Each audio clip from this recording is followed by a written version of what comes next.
right. Thank you, Paula. Hi, Brian. Hi, Angie. Thank you for joining us today. Thank you guys for having us. I'm so excited to be here. Absolutely. I know. So here we are. I think we last talked in April. Yeah. There goes sis. Sorry, we have a 4-year-old. We can't help it. Oh. Angie will be right back. Great. Well, hey, everybody tuning in, thank you for joining us today. I'm Andy Schweiger up at Schweiger Vineyards, and I'm joined today by Brian Newman and Angie Pontani, all the way from the East Coast. Looks like you guys are still home in New Jersey. Back in Brooklyn. Brooklyn. Oh, Brooklyn. I'm sorry. I am originally from New Jersey. Yes. And there's always a piece of it right here. But we're in Brooklyn. You can hear it when she says New Jersey. And we have Paula moderating today, so she's at home. And so if anybody watching either on Zoom or Facebook has any comments or questions, as always, feel free to drop them in the comments section and Paula will repeat them off. Yeah. So today we're going to be tasting our 2014 Cabernet Sauvignon from Schweiger Vineyards. Get into it, man. Yes. As well as Brian is going to play a little for us, I hope. And yes.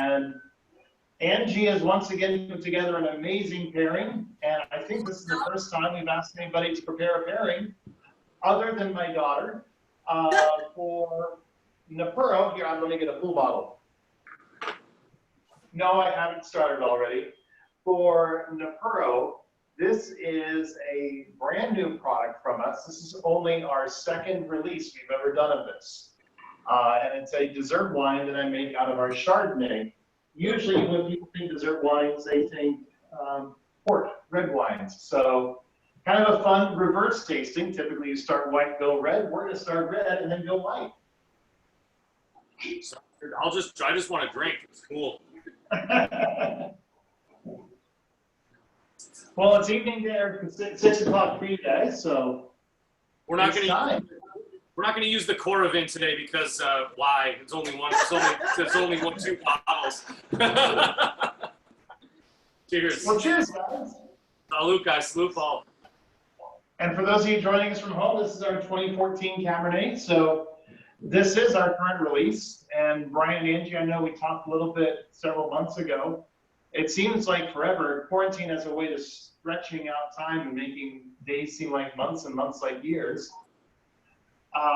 But my approach to winemaking is to release it when the wine is ready to be enjoyed. So we're barrel aging 3 years, not to make the wine oakier or toastier, but to give the wines more time in the barrel, that naturally aerated environment, so they can be softer, rounder, more food friendly, which is why it's fun to have a chef on with us as well, because you know, I don't make my wines for the reviewers. I make my wines for the chefs and people who enjoy good food and good wine together.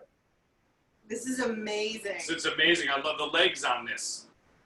I just like the way it feels. Like it's like a spa bath. Super mellow, super mellow in your mouth. I like the Concord grape and that just you get that old world flavor, man. Really feels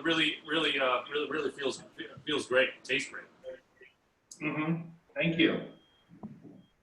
Well, really trying to take our time with getting these wines to market, and it's really a lot of fun too because, we have a lot of wine club members around the country who appreciate the fact that we don't push them out too soon.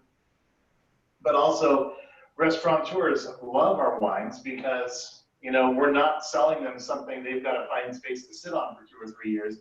We've done the aging for them. Yeah. Man, amazing. I feel like you're in a barrel. I want to get out when I'm ready, Yes. Don't make me stay in this barrel anymore. Don't make me stay in this barrel anymore. But I'm going to stay in this barrel. Yeah, if there's room in this barrel, I'll stay. Well, no, it was funny too because I was just, when this is all over and we can all get back to normal lives and After Dark can reopen. Yes. I was thinking, what could be a fun event is we should connect the wine buyer at the Nomad to my distributor in Nevada and plan a wine dinner event where Angie does the cooking paired with the wines. Dude, that would be I amazing. love that. I know. And we I know Chef Michael would we, do that too, man. Yeah. and then we time the event to end half an hour before After Dark begins. So everybody from the event just gets up from their table and goes into the show. She'll have to cook in her costume. That would be amazing. That's That'll amazing. be part of the event. Part of the event. Feathers and boas and everything. A little. That's why you're retarded? Glitter on every dish. I love that idea. It's a great idea, Andy. Oh, that's another thing I'm going to put on my vision board that I'm just going to dream of for the future, and like the things that I think of that make me happy when this is all over and we're all back out in the world. Yeah. You've been getting really good at doing your own nails, though. I have learned to do my own nails, and I cut my own hair now, so I've got a whole sideline going on. I'm not cutting it. You won't let me cut it. I'm just gonna let it grow. It's almost a mullet now, but that's cool. It's all good. It works. Mullet and trumpet kind of works together, I think. Exactly. That could be your new thing. Totally. I love that era. I love that era. In big band, you're in the back row anyway, so nobody sees the back of your head. Totally. I'm gonna be like Chuck Mangione when this is out. It's gonna be the long hair and the beard down to here, straight out of the '70s. Yeah, we're all getting by. I kind of figured out how to cut my hair too, so. That's got to be tough. I always wondered how you guys did that. Like the straight razor, like just a regular razor. You have to get like a special one. Just regular razor, and you learn to feel. So I don't even use a mirror. I just do it in the shower, and and you feel behind. And... That's it, man. That's it. Maintenance. You're doing the right thing, just shaving it, because you know what I mean. I just gotta shave it. You know what I mean. It can't have half and half. It looks really good, man. I love it. So anything musically you've been up to these last few months? I've seen you've been doing a lot more web shows. Yeah, and we've been doing some live shows out front, but Angie's got this really great project she's working on called Burlesque Gaga. I'll let her tell you about it more. Yeah, well, it was really exciting. Everybody in the entertainment industry just got shut down so quickly. So I got approached by a bunch of people who work in all different facets of entertainment in the city here. And they were like, we really want to put together this completely comprehensive site for burlesque, because you probably know, like, you've heard burlesque, but you're like, what is burlesque? Or maybe you have like one reference to it, but it has such deep historical roots. It has such meaning in the world, especially right now. So we're building this huge multi-use website that's a directory of all the performers around the world. It's a directory of resources around the world, like, you want a wig, you want a pair of stilettos, you want rhinestones, you want a costume, you want to take a lesson, you want to go to a club, hopefully. It's all there. And then there's like a history and classes and so much stuff, but there's also like my most favorite thing is we have a sitcom, and I'm in the sitcom, and once a month we've got a show that's going to come out, and I can't say too much about it, but it is amazing. It was really funny. I was a special guest on it, and we have the friends of ours that are doing it. He's a set designer, so he built this beautiful set, and we had a minimal crew. She had minimal crew, all wearing masks, but it was nice to get back into actually doing some stuff that we love to do. Just to be on a set. Yeah, to be on a set and shoot stuff like that, be able to shoot pictures again and video. Oh, yeah. And Brian appears on it and plays. Yeah. I can't give up the gag, but there's an amazing gag with Brian. It's funny where they're using all the technology. There's lots of green screening and other effects that they're using to pretend you're on this spaceship. And we're really on a spaceship. Yeah, we're on a spaceship. They are. Yeah. But it's called Burlesque Galaxy, and that launches September 25th, and it's going to be amazing. And you'll be also, this could be a streaming platform. Yeah. So she'll be live streaming the New York Burlesque Festival that she co-produces. And we're talking to you about streaming some stuff. Yeah, and hopefully it'll be a nice streaming streaming platform for us, because we can put a paywall there. You can get to, so you're not using another service, you're using your own website. And, it's hard for artists right now to find a platform to stream through because there's so many restrictions that you run into. Yeah. So we're really trying to be user-friendly to artists. Whether it's music, like you can't post a video of you dancing or playing along to music on Instagram because then it just gets into all the copyright stuff and ASCAP and all that. So this is going to be a great thing. I'm really excited about it. Yeah, I'm very excited about it, and it's been nice to be excited about something. Yeah, the costumes are amazing, Andrew. It's You're really gonna funny. like it, Andy. It's funny.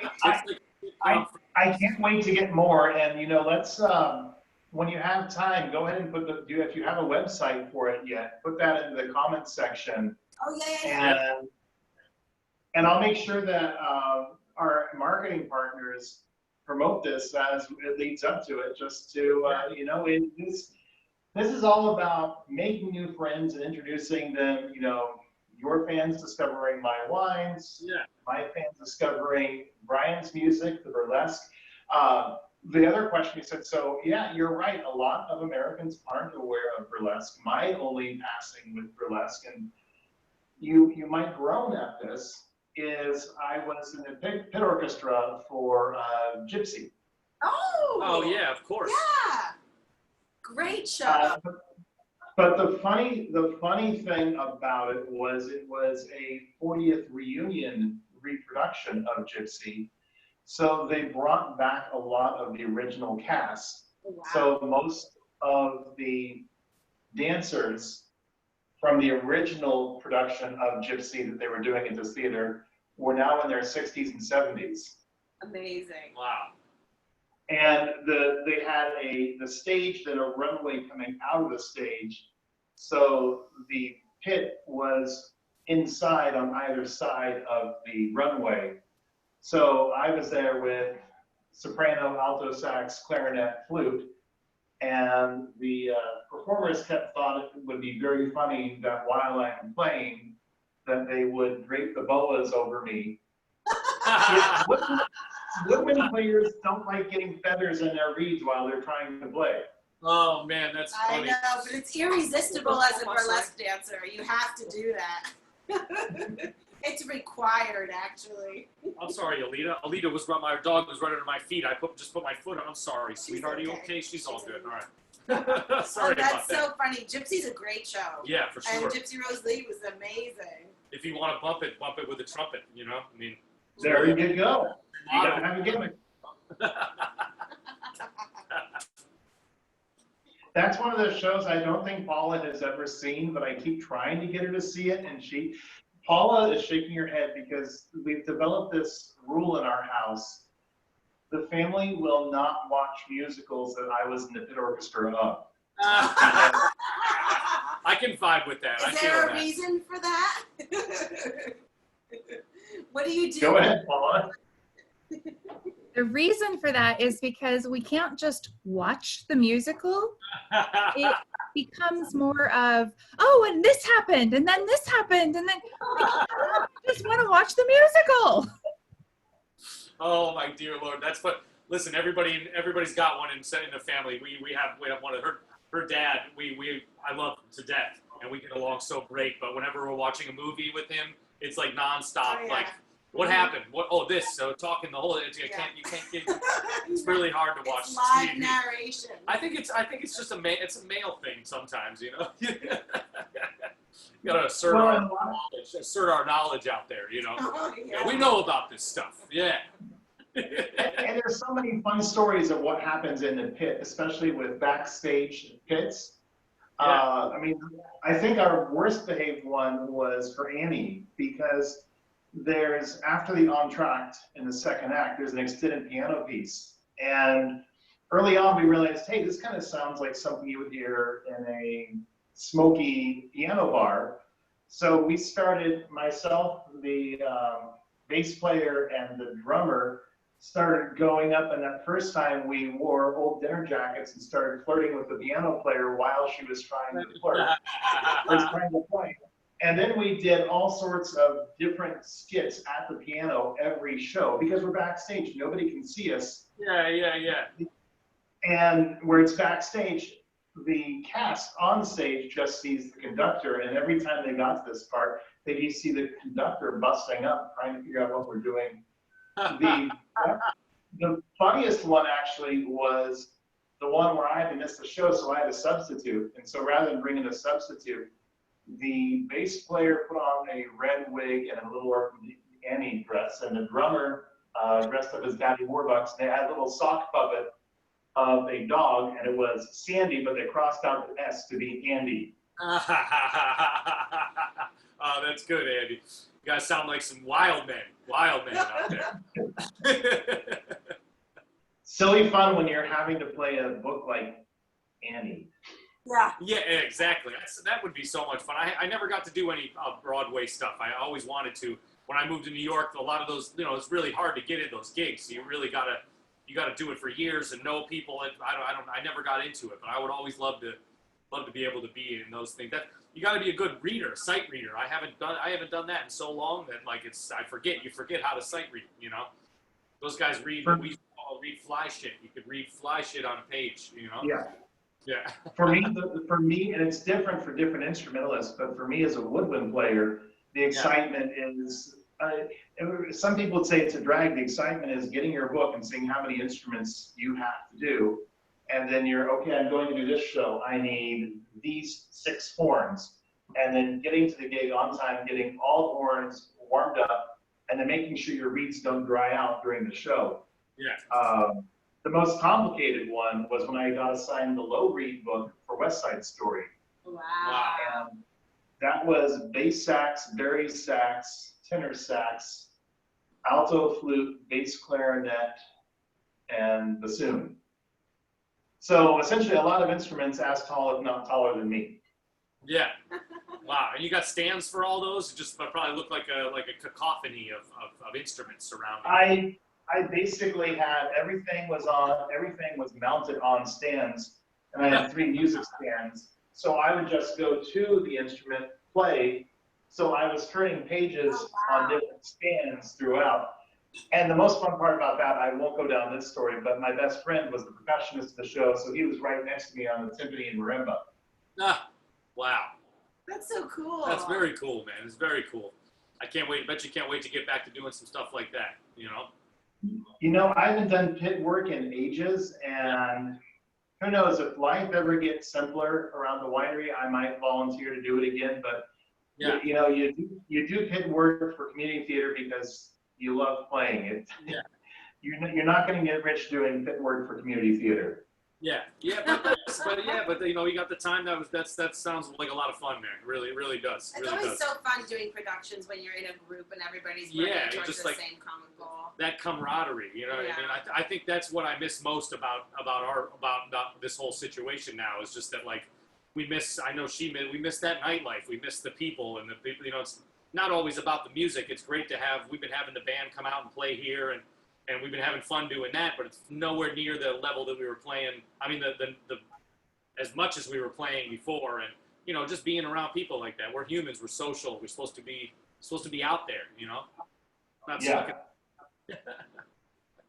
Well, it's going to be interesting. I'll give a little spoiler alert here, but on Wednesday, I'm doing a show with Gordon Goodwin and Eric Marienthal. Nice. And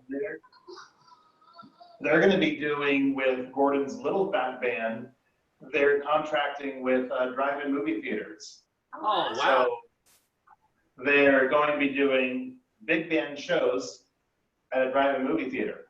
So utilizing the sound system they have and I guess the projection system. Yeah, see that's amazing, man. I would love to do something like that. We actually I've been talking to some friends of mine around that are still in New York that live here about booking some more bands out front of our house because we have some space and I have the PA system. So we're probably going to start a concert series coming up in the next couple weeks here outside of our house. Since our corner is already the bar where all the neighbors come. Yeah, our neighbors are into it. Oh, we've been hanging out with a pod of people, kind of just quarantining with the people right around us. And at nighttime, if the garage is open, that means the bar is open. So we're going to have this outside. Yeah. We'll have another bottle outside tonight with some other friends. So hopefully, they'll get some stuff too.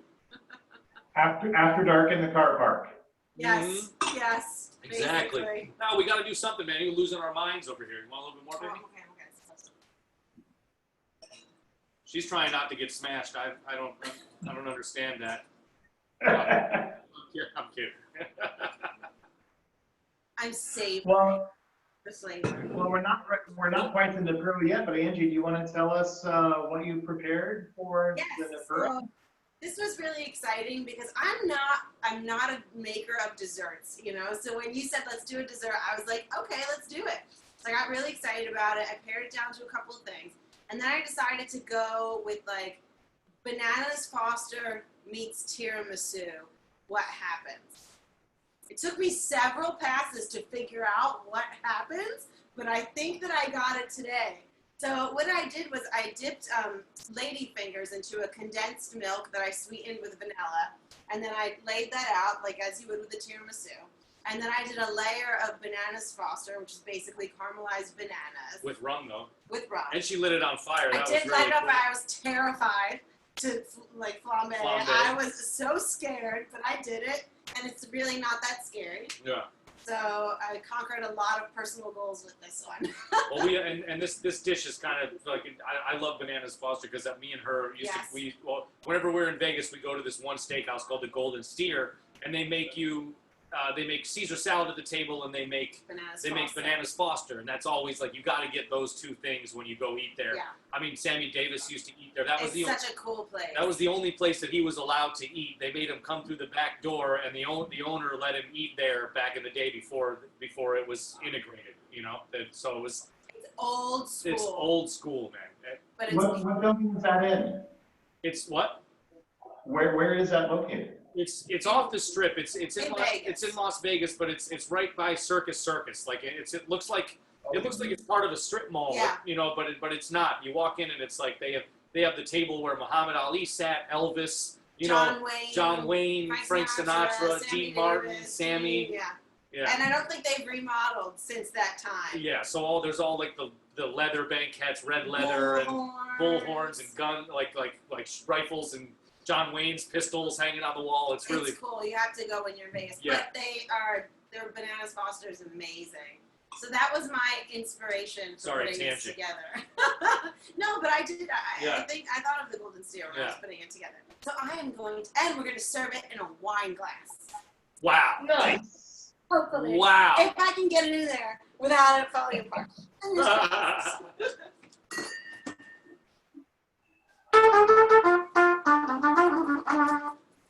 Oh, I forget that. I was trying to play that Herb Alpert.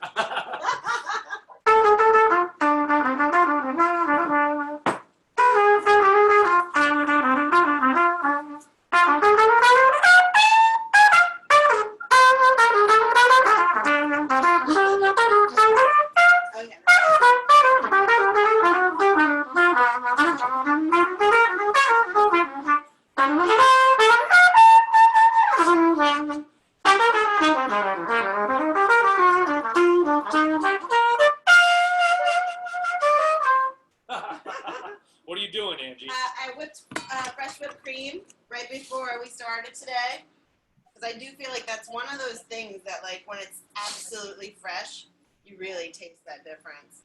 So it's just layers of ladyfingers, a big layer of vanilla pudding in the middle, and then the banana Foster's mixture throughout. Amazing. And nice and chilled so that it all holds its form and all the hard parts stay as they're supposed to. All right.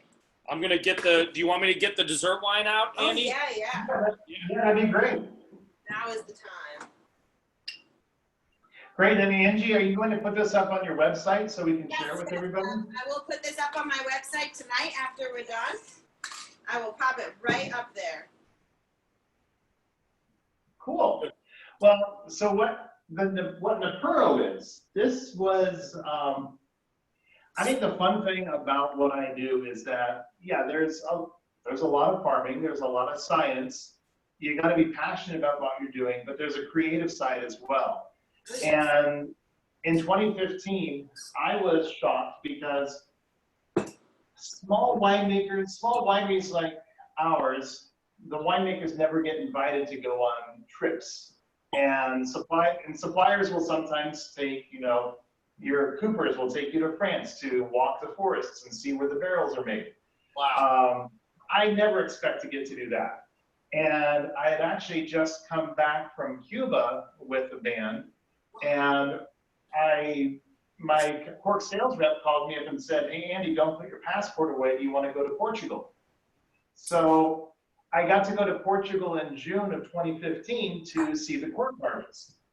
And that was a very eye-opening trip for me, not only because I had been doing port-style wines by that time for almost 20 years, but to get to see the cork harvested. And my first night there, my buddy Michael brings me a cocktail, and it kind of looked like a gin and tonic, but it had a little bit of amber tint to it. And I tasted it. It was kind of like a gin and tonic, but lighter in alcohol and fruitier. And I said, "What is this?" And he said, "It's a Porto Tonico." And I said, "What is it? What's in it?" He goes, "It's white port, tonic water, and they garnish it with little rosemary and juniper berries." Oh, that sounds And I had never had white port before. So the remaining week plus of the trip, whenever I had an opportunity, I was hunting out white ports. So they're made like your traditional red ports, where mid-fermentation, they stop the fermentation by adding brandy in,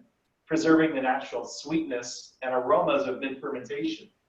So I get back here to California, 2015 harvest kicks in, and I'm thinking to myself, wow, we could make an amazing port out of our Chardonnay if we stopped at mid-fermentation. Well, I didn't have any brandy that year, so 2016 was the first year we did it as an experiment, and we only made about 40 cases of it, just a small amount just to try it out.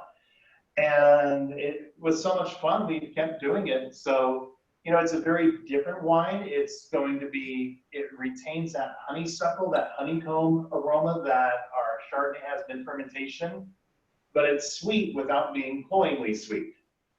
So I'm gonna pour some for myself, but enjoy, guys. We'll wait for you. I didn't wait. I took a couple sips. I'm sorry.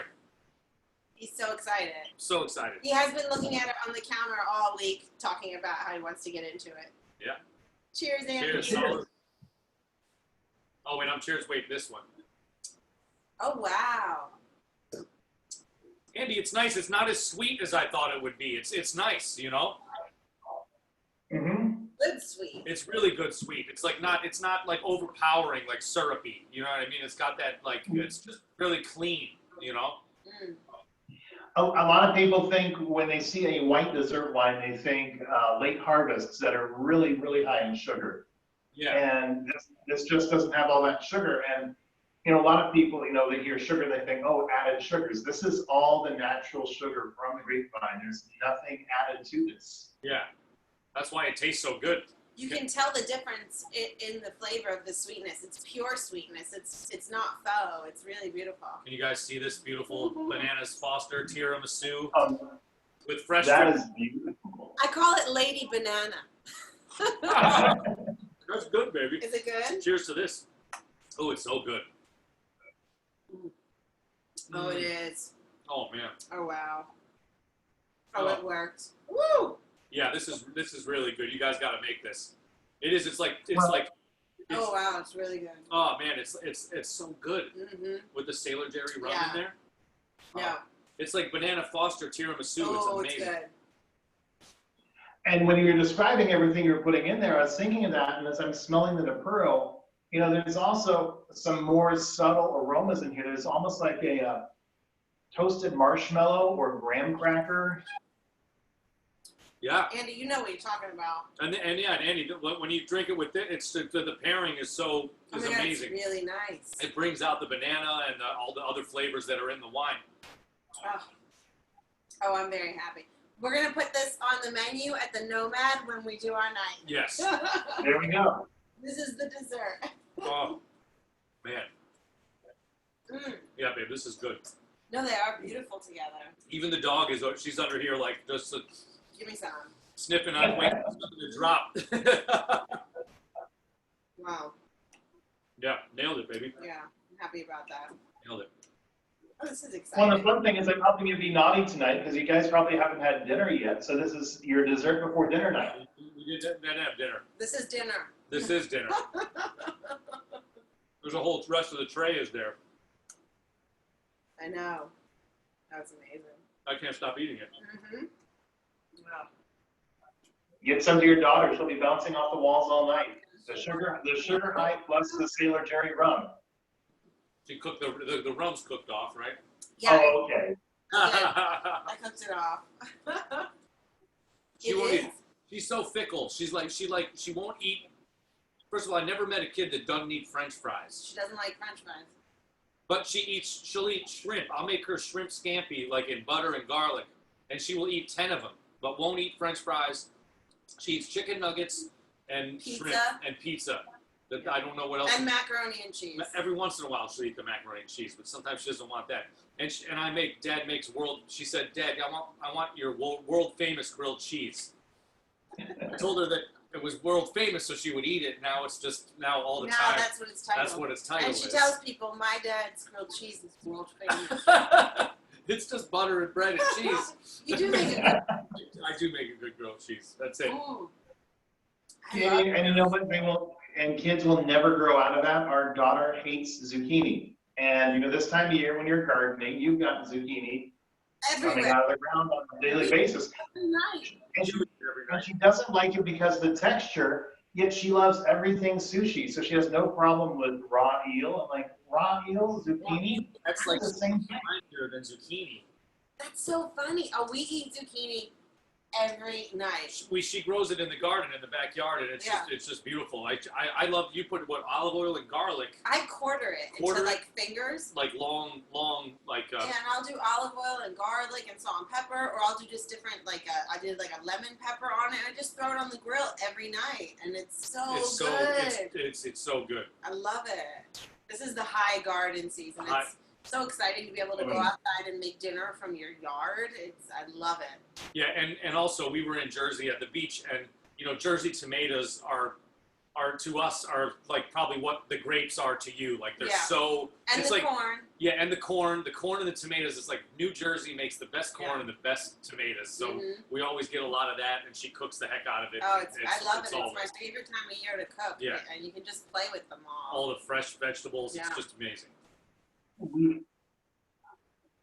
We don't have a lot of property here that is not under grapevines already, and so the best garden areas actually Juan and Vidal, two of our vineyard workers, claimed over 10 years ago. So that's their garden areas. So when Paul and I wanted to do a garden, it wasn't the most fertile area, and it's a heavy clay content. So we've always struggled with things like corn. The last 4 or 5 years, every year during harvest, I take all the seeds and stems and skins and take about a half ton up there and then just let it decompose and work it in the soil. This is the first year we've actually successfully grown corn there. Wow. And really, you know, it's nice and sweet. We had a great crop, and then my dad called me up one day and said, "You've got crows in your corn." Half the crop gone in one day. Oh no! Oh no! That was a feat. Those crows, you made their whole summer. You know. But after you worked so hard to get the soil terrible. proper. How do you Well, stop? that's okay. Now we've got it dialed in. So next year we know that as the corn gets high, we need to put out some metallic flagging or something to scare them away. Put up like the flags that are like they have the foil on them, and Do scarecrows not work anymore, or is that just not really? Does that not really true? Never tried it. Oh man! But so that's always. Do you guys rotate the grapes that you grow? You don't let the crop rotate grapes, do you? Or like the same way you would corn or something like that? Like, how do you know where to plant you know it's going to be good? Well, the nice thing about grapes is that you take care of them. Those vines can last 40, 50 years. Oh my God! Yeah. Wow. So now down the valley floor, there are some wineries that practice more factory farming, and they really push the vines, and they'll replant every 15 to 20 years. And then they will leave a block fallow for 1 or 2 years and just let weeds grow there, and they'll add some amendments and really bring some health back to the soil. But grapevines really do not take a lot from the soil. The funniest thing related to fallow, though, was Trefethen Vineyards 1 year for April Fools released a video about their new product called fallow. And it was, at the end, you realize it's an empty bottle of wine, and they kept showing the field they sourced fallow from, and it's an empty vineyard block that they had ripped out a year and a half ago. And so they're just walking around this field of weeds. And this is where we source our brand new product, fallow. Wow. And it was like, oh, you guys are so clever. So our vines, were first planted in 81, 82. So we're nowhere near needing to replant. As to That's as old as me.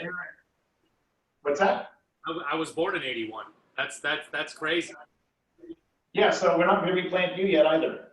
Yeah, no, I'm not ripe yet. I need a few more years. For what? He said that his vines are from 1981, 82. Oh, wow. Yeah. It's a Brian Yeah, Newman. so you do soil tests before you plant to see, if you need to adjust pH or anything along those lines.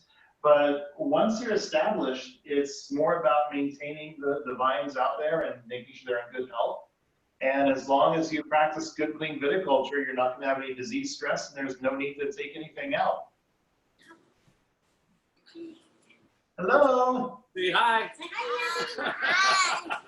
Hi. Sorry for the interruptions. You okay? You need something? You okay? Yeah.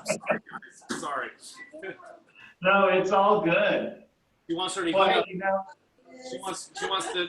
I bought her pizza earlier, a slice. I went and got a slice for her for dinner, and she wants to heat up the crust. So we're heating up the crust. I apologize. How are you? Come and say hello. You can't try this, but you can try this. You want to try this? Here, Mommy, I have it. Come on. Fresh whipped cream. Whipped cream, but you no. See, if it was shrimp scampi, she'd have ate the heck out of it. We made it before she busted on the camera, though. That was really good. Who knew when we first did this together back in April, we'd be back here 4 months later. No, and you're right. It was like a year ago. Like, it's crazy. It does. It feels like the last time we spoke. So I want you guys to think about this, Brian. If you want to come back in late November, early December, I'm going to do another series of videos that we're going to be calling Holiday Traditions. So be thinking about covers of your favorite Christmas carols. Nice. Maybe Angie can share a holiday favorite dish from her family. Oh yeah, we've got a lot of great. There's a lot of holiday tradition stuff, from her. Yeah. Polenta. They do. What else do you guys do? Polenta, lentil soup. I think our biggest tradition is on New Year's Day. We do a polenta where we make a sauce that has a ton of meat in it, and you roll the polenta out on the. My grandmother used to put it on the table, like so that it would cover the whole table. You put the sauce and all this meat in the middle, and everybody would literally eat off of the table. And this is this crazy. Wow. But the other one was a lentil soup, like a beautiful lentil soup, and both of them were considered a good luck tradition. So if you stirred the polenta, because it would be a giant pot of polenta. It is literally the cutting board that they put the polenta on is probably 5 by 5. I have it in the basement. Yeah, and it's full. And it's literally 5 feet by 5 feet of meatballs, little tiny meatballs, pork, right? Yeah. Chicken? No chicken, no pork. No, I'm easy. Don't have an aneurysm. I said the wrong meat in there, and she freaks out. Look at. That's a little bit of a sin, but it's okay. Well, if you prepare something like that for the next show, it'd be fun to have if you have photos of your family with that, where everybody's around the big table that we could share during the video for people to see. Oh, definitely. One of my favorite pictures of Angie when she was a baby, she's probably like 8 or 9 months old, 10 months old. Yeah. And it's just like she's sitting smiling, the biggest two-tooth smile with a giant plate of antipasto in front of her, like salami and olives and just like a giant antipasto. And it still is what makes me happy now. I've never seen her more happy. I've never seen her more happy. You want some more Angie, water? do you know, is your family from a specific part of Italy originally? Yeah, my family is from central Italy. They're from Umbria. Right in the middle, it's like the green heart of Italy. So they're from a bunch of little villages in that area. But there's actually one of the small villages is called Ponte. And if you go there, everybody's last name is Pontani. I mean, it's tiny. You go up a hill and it's like all in the mountains. But yeah, that's where most of my family is from, right in the center. Okay, yeah, I was just curious because I'm going to be leading a group of, well, co-leading a group of our wine club members to the Piemonte region of Italy. Hopefully, knock on wood, in June next year, if the Italians will let us Americans in. I know. Hope so. So, Italy Yeah. is so beautiful, and all the regions are so beautiful. Umbria is like, I feel like the least popular region of Italy. Like everybody is like so into the coast and up north, but Yeah, like but it's beautiful. it's what we play. I played the jazz festival there, the Umbria Jazz Festival with Tony Bennett and Lady Gaga and my band, and that was some of the best food we had, some of the best restaurants we went to. I even smuggled back a bunch of truffles because that's where all the truffles come from. Italy. So Yeah. I got not smuggled, whatever. Yeah, I smuggled them. I put them in my suitcase. I brought them back. And he didn't want to. He was nervous. I was was like, Brian, nervous. you put him in a And she brown was like, "You bag. better And he's bring like, it no, back." I'm gonna get arrested. I was When we came back from Italy, I swear to God, I hope no one from TSA is listening. But we literally bought an extra suitcase for meats and cheeses I had a and list. truffles. There was a list of things I had to pick up. You know, do not come back without this, or are there going to be trouble? I know, and I've run out of my supply, and nobody can go get it. Nobody can go get it. I can't run to Italy anymore. great. Well, hey guys, thank you for joining me this afternoon and taking some time out of your early evening. And so for those of you watching, Angie will be posting the recipe up on her website, and we will share that in the comments once it's up. And we'll be back on Wednesday at 3 o'clock with Gordon Goodwin, Angie Gunn, and Eric Marcel. Eric. My brain just went, oof, Marienthal. And then we'll be doing the last show of this round on Friday of next week with the duo Striking Matches. So, Brian, you want to play us out with something and get us on the road home on a Friday?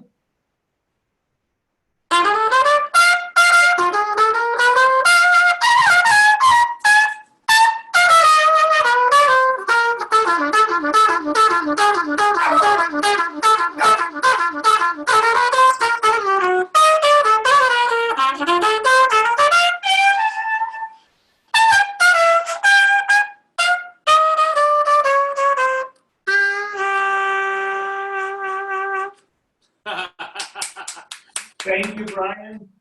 And thank you, Angie, for coming up with that creation. Thank you. You have to make it. It's really good. Thank you guys so much. And thank you for this beautiful wine. This is so amazing. Thank you for the delicious buzz as usual. I appreciate it. Enjoy, guys. Have a lovely Friday evening. And for everybody else out there, thank you for tuning in. And we'll see you on our next show on Wednesday. Thanks, Stay Paula. safe. Stay healthy. Love you Thank guys. you. We'll see you soon. Okay, bye-bye. Bye-bye. Thank you, guys. Andy, before you leave, somebody asked for tasting notes on the cab. Oh yeah, I saw that at the last minute. Tasting notes, you can find them on our website, schweigervineyards.com. And just look up the Cabernet under wines, and then there will be all the tasting notes in there. Just look through the website, and there'll be plenty more there. Thank you. Sorry, Mary, I saw that pop up, and we were on our way out. So enjoy. I'll see you in a little while, honey. All right. Don't forget to bring the wine home. Yes, dear. Bye.